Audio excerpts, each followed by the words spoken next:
எடுத்து சொல்கிறீங்களா இல்லை என்னையும் எடுத்து சொல்கிறீங்களா? இது தேனப்பன் பேசினார் இல்லையா, அந்த குட் பேட் அக்லி மியூசிக்கை பற்றி இளையராஜா சொன்னார், அதெல்லாம் சொன்னாங்க. அதெல்லாம் கரெக்டு. அதுக்கு ரொம்ப நம்முடைய அருமை நண்பர் கங்கை அமரன் தான் கொஞ்சம் ஆவேசமாக பேட்டி கொடுத்தாரு, அதை பற்றி சொன்னார். அது கிளைமேக்ஸில் ஒரு விஷயம் நடந்தது.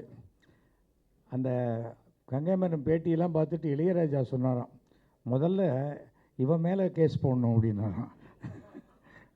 அதாவது சில சமயம் என்ன ஆகிடுது, சிலர் சினிமாவில் ஏதாவது சாதாரணமாக சொன்னால் கூட அதை எப்படி பெரிய விஷயமாக்கி ஒருத்தருக்கு எப்படி கெட்ட பேர் உண்டாக்குறதுங்கிறது வந்துடுது.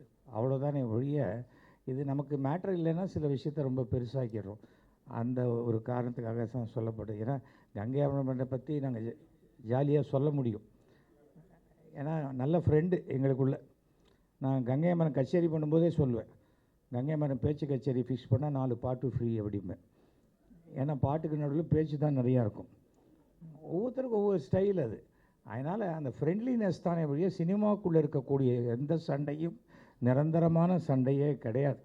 அது அந்த டயத்தில் எமோஷ்னலாக வெளில வருதே தவிர அது ஒன்றுமே இல்லை. அதே சமயத்தில் ஒரு இடத்துல பிரச்சனை இருக்குது, ஒருத்தர் நல்லவர் அப்படின்னா அதை மேடை ஏறி சொல்கிறதுக்கு இன்னொரு நல்லவரால் தான் முடியும். அது தேனப்பன் தைரியமாக சொன்னார். அதுக்காக தான் சொல்கிறேன். ஏன்னா தேனப்பனுக்கு எந்த மேட்ரை சொன்னால் நாளைக்கு இந்த ஆடியோ லான்ச்சில் இந்த மேட்ரு மட்டும்தான் வரும். எந்த சொல்லணும் அப்படிங்கிறத வச்சுருக்கார். ஸோ அதற்காக தான் சொன்னேன். மீண்டும் உங்கள் அனைவருக்கும் எங்களுடைய மனமார்ந்த வாழ்த்துக்கள். மேக்னா ஏன் இங்கே பண்ணுறாங்க சும்மா விளையாட்டுக்கு தான் சொன்னேன். மேக்னா சென்னையில் இந்த ஆடியோ லான்ச் பண்ணதுக்கு முக்கிய காரணம் அவங்க அப்பா அம்மா சென்னையில் வாழ்ந்து கொண்டிருக்கிறார்கள்.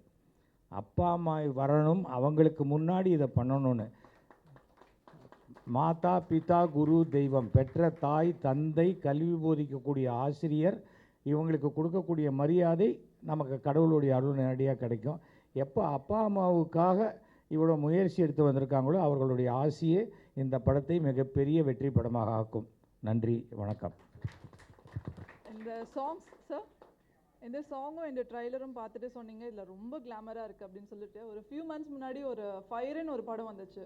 அந்த படத்தில் இருக்கிற விட அந்தளவுக்கு ஒன்றும் இதில் அந்தளவுக்கு கிளாமர் ஒன்றும் இல்லையே இதில். நான் சென்சாரில் இருந்தவன்.